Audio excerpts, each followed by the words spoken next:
भोले की जयकार होती है, वहां भूत प्रेत ठहर नहीं पाते, ऐसा शिव पुराण कथा कहती है। एक ब्राह्मणों का गांव था और वो गांव का नाम था बासकल। समुद्र के तट पे बासकल नाम का एक ग्राम था और उस गांव में अधिक संख्या में ब्राह्मण रहते थे। लेकिन सच बात तो यह है कि थे तो सब वो जाति से ब्राह्मण, लेकिन जितने भ्रष्ट कर्म होते थे सारे वो करते थे। आप लोग सब लोग ब्राह्मण हैं, गांव के भी लोग ब्राह्मण हैं, तो कथा सुन करके ये ना सोचना कि ब्राह्मणों का हम अपमान कर रहे हैं। शिव पुराण की कथा ऐसा कह रही है, इसीलिए मैं पहले ही करबद्ध कर रहा हूं कि ये कथा शिव पुराण की है। एवं कूजन संवासे ग्रामे बासकल संगिते तत्रे को बिंदुगो नामा विप्र आसीन महाधमा। ज्यादातर ब्राह्मण पापी थे, लेकिन उनमें एक सरदार था जिसका नाम था बिंदुग। सारे पाप करता था वो। ईश्वर की कृपा से विप्र शरीर मिला, एक श्रेष्ठ विप्र परिवार मिला, एक श्रेष्ठ विप्र समाज मिला, लेकिन पिछले जन्म का कोई एक ऐसा पाप था जो इस जन्म में वृक्ष बनकर के फलीभूत हो गया। सारे अनैतिक कार्य करता था और सबसे बड़ा अनैतिक कार्य होता है अपनी पत्नी को त्यागना और किसी और की लक्ष्मी पे अपनी नजर डालना। यह सबसे बड़ा पाप है। और रावण ने केवल एक ही पाप किया था, वो ये वाला। और ये बिंदुक अपनी श्रेष्ठ पत्नी को त्याग दिया और बिंदुक धर्म के पालन में जो उसके पूर्वज लगे रहते थे उससे दूर होकर के वैश्यागामी हो गया। और पतन का पहला चरण यही है कि अपनी वस्तुओं से प्रसन्न ना रहना और दूसरों की वस्तुओं में दृष्टि डालना। बहुत दिव्य पत्नी थी जिसका नाम था चंचुला। पति के अनुसार अपने जीवन को चलाती।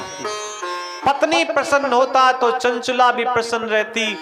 पति के भोजन के बाद चंचुला भोजन करती और वो सारे कर्म करती जो एक श्रेष्ठ पत्नी को करना चाहिए।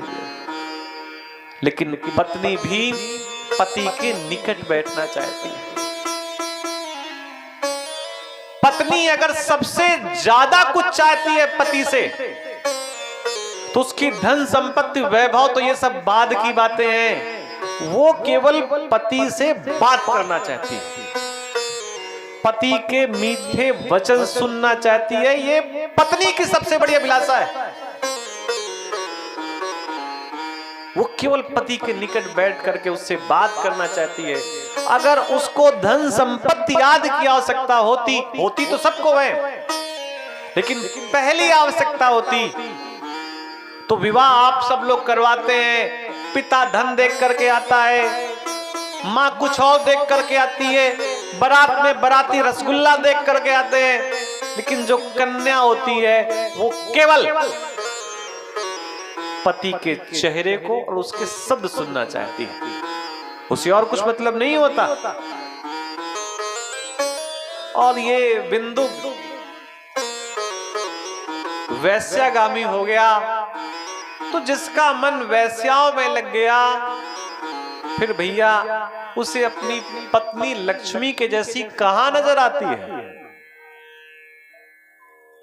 जिन व्यक्तियों को होटल का खाना पसंद आ गया उन्हें घर की सीधी सादी दाल और वो रोटी तरकारी भाजी सब्जी कहां अच्छी लगती, जिसका मन चटपटी वस्तुओं पे लग गया। एक दिन पत्नी ने भी वही कार्य करना शुरू कर दिया जो पति करता था। चंचुला भी दुराचारणी हो गई। लेकिन पति की विशेषता होती है, पुरुष की विशेषता, कि आप अगर वही कार्य करें तो कोई दोष नहीं मानते। अगर किसी पिता का बेटा रात को 12 बजे आए तो कोई दोष नहीं है, और वही बेटी अंधेरा होते होते 7 बज जाए तो 1000 प्रश्न। कहां थी, किसके साथ थी, किसके साथ रही, कहां गई। पुरुष करे तो कोई अनैतिक कार्य नहीं।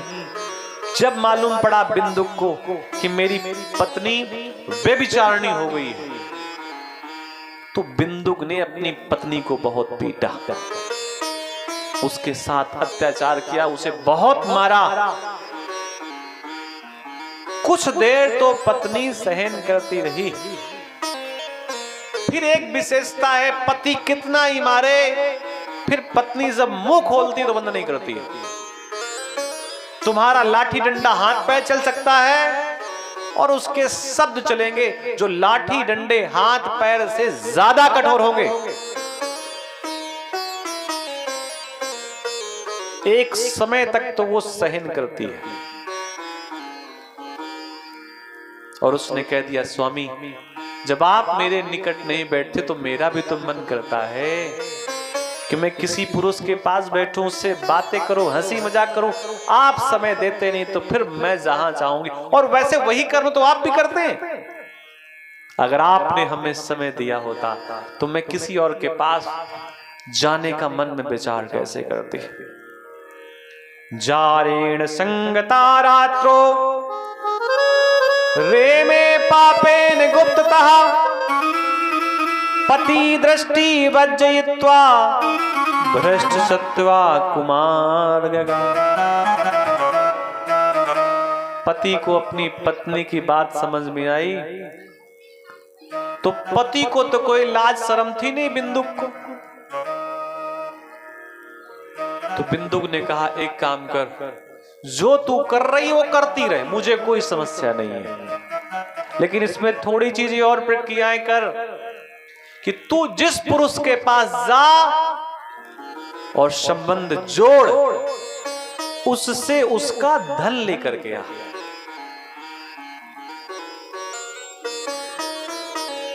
तू समय दे और बदले में उससे धन ले, मुझे कोई समस्या नहीं, तू वहां खुश रहे, मैं प्रसन्न हूं। और चंचुला भी ऐसा ही करने लगी। धन इकट्ठा करती, पति को देती, फिर इकट्ठा करती, फिर पति को देती। लेकिन एक बड़ी विडंबना है शरीर की महाराज जी।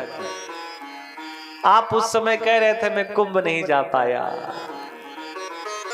क्योंकि शरीर उतना बलवान नहीं रहा। ये व्यक्ति की कमजोरी है। 10 रुपए का पैकेट खरीद करके बाल तो काले कर लेगा सफेद से, लेकिन कल फिर वो सफेद निकल आएंगे। जवानी तो नहीं खरीद सकते आप ना धन से। हाँ, वो नकली चमक चमचमाहट वो तो आ सकती है, लेकिन जो एक बल है युवान अवस्था का, जवानी का, वो तो आप दुकान से नहीं खरीद सकते। बुढ़ापा आया तो बिंदुक के भी प्राण निकल गए, चंचुला को भी अब कोई ध्यान नहीं देता। तो बुढ़ापे में जब व्यक्ति सारे कर्म कर लेता है जवानी की अवस्था में, तो बुढ़ापे में फिर उसे भगवान का ध्यान कई बार आता है।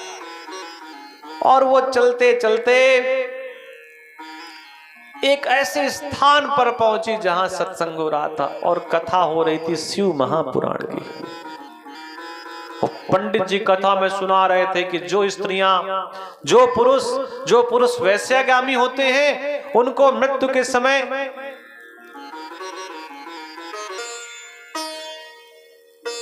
ये कष्ट होता है। और जो पत्नियां होती उन्हें बहुत भयंकर पीड़ा होती है। यमराज उनके साथ अनेकों प्रकार की क्रियाएं करता है और दंड देता है भयानक। ये सुन करके डर गई, और जब डरी तो कथा समापन के बाद एकांत में पंडित जी के पास पहुंची और पंडित जी से कहा कि ये जितने भी आपने पाप बताए हैं, मैंने सारे पाप किए हैं, हमें मुक्ति का उपाय बताओ।